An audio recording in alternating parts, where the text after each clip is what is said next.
जैसा कि आप सब जानते होंगे कि रिसेंटली ऑनरेबल सुप्रीम कोर्ट ने हरीश राणा के केस में पैसिव यूथनेशिया ग्रांट कर दिया। हरीश राणा पिछले 13 सालों से कोमा में थे और उनकी बचने की कोई उम्मीद नहीं बची थी। इस वजह से उनके पेरेंट्स ने खुद पैसिव यूथनेशिया की डिमांड की।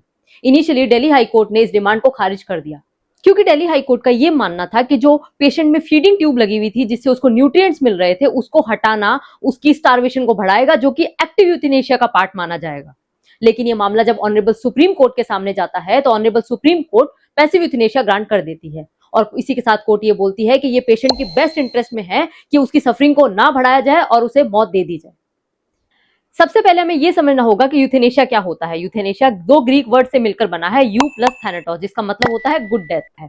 यूथनेशिया का मतलब ये होता है कि अगर कोई पर्सन सफर कर रहा है और उसकी रिकवरी की होप बिल्कुल भी नहीं बची है तो उसकी सफरिंग को एंड करना, यानी कि उसे डेथ अलाउ करना।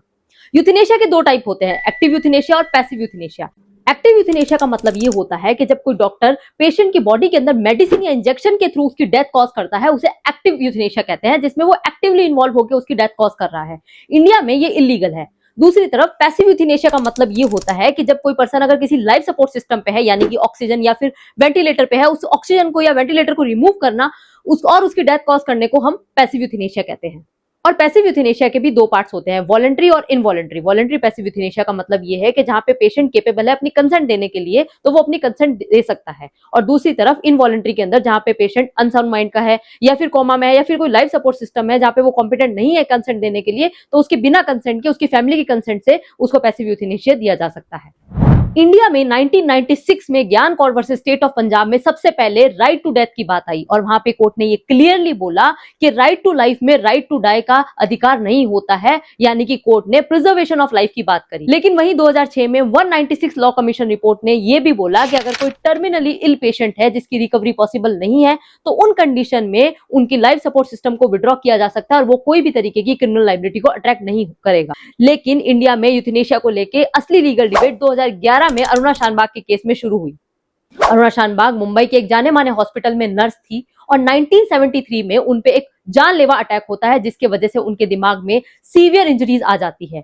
वो मरती तो नहीं है लेकिन वो एक जिंदा लाश की तरह बन के रह जाती है, जिसकी वजह से उनको लोगों पे डिपेंडेंट होना पड़ता है बेसिक नेसेसिटीज के लिए, और वो 43 इयर्स तक ऐसे ही स्टेट में रहती है। लेकिन 2011 में एक journalist Pinky Virani honourable Supreme Court के सामने उनके लिए यूथनेशिया की डिमांड करती है और ये केस ऐसा केस बन जाता है जिसने यूथनेशिया को रिकॉग्नाइज ही नहीं किया बल्कि पैसिव यूथनेशिया को लीगल स्टेटस भी दिया।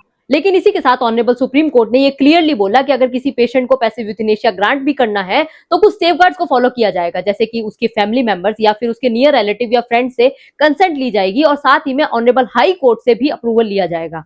और इस केस के अंदर अरुणा शानबाग की खुद की केयर टेकर ने इस कंसेंट को देने से मना कर दिया और उन्होंने ये साफ साफ बोला कि जब तक वो जिंदा रहेगी, स्टेट में रहेगी, हम उनकी सेवा करेंगे। इस वजह से अनफॉर्चुनेटली अरुणा शानबाग को यूथनेशिया नहीं ग्रांट किया गया। इसके बाद 2018 में common cause versus union of India के केस में ये पहली बार रिकॉग्नाइज किया गया कि right to die with dignity जो है वो आर्टिकल 21 का पार्ट है, यानी कि हमारा फंडामेंटल राइट है। और इसी के साथ इस जजमेंट में लिविंग विल यानी कि एडवांस डायरेक्टिव को भी रिकॉग्नाइज किया गया। इसके तहत ये होता है कि अगर कोई पर्सन जब सही स्टेट में है वो ये डिसाइड कर सकता है कि अगर इन फ्यूचर वो कोई परमानेंट वेजिटेटिव स्टेट में या लाइफ सपोर्ट पे चला जाता है तो उसके फैमिली में मेडिकल डिसीजन कौन लेगा और उसके साथ क्या किया जाए, यानी कि ऐसी कंडीशन में उसके लाइफ सपोर्ट सिस्टम को विड्रॉ कर दिया जाए या नहीं। और ये एक बड़ा ही हिस्टोरिक स्टेप था। इसी के साथ 2023 में कुछ प्रोसीजर को सिंप्लीफाई करते हुए कोर्ट ने यह बोला कि यूथनेशिया के केसेस में दो मेडिकल बोर्ड बनेंगे, प्राइमरी और सेकेंडरी। वो बोर्ड फैमिली के कंसेंट के साथ पेशेंट के बेस्ट इंटरेस्ट को डिसाइड करते हुए ये डिसाइड करेंगे कि उसे पैसिव यूथनेशिया दिया जाना चाहिए या नहीं। और इसी तरीके से हरीश राणा के केस में भी मेडिकल बोर्ड ने ये क्लियर ओपिनियन दी कि ये पेशेंट के बेस्ट इंटरेस्ट में है कि उसके लाइफ सपोर्ट सिस्टम को विड्रॉ कर दिया जाए।